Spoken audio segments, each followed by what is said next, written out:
أعوذ بالله من الشيطان الرجيم. بسم الله الرحمن الرحيم. الطلاق مرتان فإمساك بمعروف أو تسريح بإحسان ولا يحل لكم أن تأخذوا مما آتيتموهن شيئا إلا أن يخافا ألا يقيما حدود الله فإن خفتم ألا يقيما حدود الله فلا جناح عليهما فيما افتدت به تلك حدود الله فلا تعتدوها ومن يتعد حدود الله فأولئك هم الظالمون. الطلاق مرتان دوبارہ طلاق ہے، پس روکے رکھنا ہے دستور کے مطابق یا حسن سلوک کے ساتھ چھوڑ دینا ہے. ولا يحل لكم أن تأخذوا مما آتيتموهن شيئا إلا أن يخافا ألا يقيما حدود الله، اور تمہارے لیے حلال نہیں ہے کہ تم لوگ لو ان مالوں کو جو تم نے ان عورتوں کو دیا ہے کچھ، مگر یہ کہ وہ دونوں ڈرتے ہوں اس بات سے کہ اللہ کے حدود، اللہ کے سرحد پر قائم نہ رہ سکیں گے.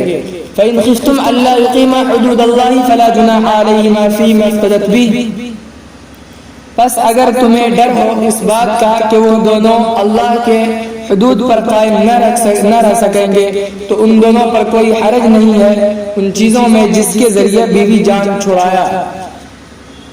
تلک حدود اللہ فلا تعتدوها، یہ اللہ کی حدود ہے پس تم لوگ اس سے تجاوز مت کرو. ومن يتعد حدود اللہ فاولئک هم الظالمون، اور جو شخص اللہ کے حدوں کو پار کرے گا تو یہی لوگ ظالم ہیں. فإن طلقها فلا تحل له من بعد حتى تنكح زوجا غيره، پس اگر اس نے اس عورت کو طلاق دے دی تو اس کے بعد اس کے لیے وہ شوہر حلال نہیں ہے یہاں تک کہ وہ اس کے علاوہ دوسرے شوہر سے نکاح کر لیں. فإن طلقها فلا جناح عليهما أن يتراجعا إن ظنا أن يقيما حدود الله، پس اگر اس نے اس کو طلاق دے دیا تو ان دونوں پر کوئی گناہ نہیں ہے کہ وہ دونوں باہم ملے اگر اللہ کے حدود کو قائم رکھنا چاہتے ہیں. تلک حدود اللہ یبینها لقوم یعلمون، یہ اللہ کے حدود ہیں، اس کو اللہ بیان فرما دیتا ہے ایسے لوگوں کے لیے جو نہیں جانتے ہیں. وَإِذَا طَلَّقْتُمُ النِّسَاءَ فَبَلَغْنَ أَجَلَهُنَّ فَأَمْسِكُوهُنَّ بِمَعْرُوفٍ أَوْ سَرِّحُوهُنَّ بِمَعْرُوفٍ، اور جب تم لوگ عورتوں کو طلاق دو پس وہ جب اپنی عدت کو پہنچ جائیں تو تم انہیں روکو دستور کے مطابق یا انہیں چھوڑ دو دستور کے مطابق. وَلَا تُمْسِكُوهُنَّ ضِرَارًا لِتَعْتَدُوا، اور تم لوگ ان عورتوں کو نقصان پہنچانے کے لیے مت روکو تاکہ تم ان پر زیادتی کرو. وَمَنْ يَفْعَلْ ذَلِكَ فَقَدْ ظَلَمَ نَفْسَهُ، اور جو شخص یہ کام کرے گا تو اس نے اپنا ہی نقصان کیا.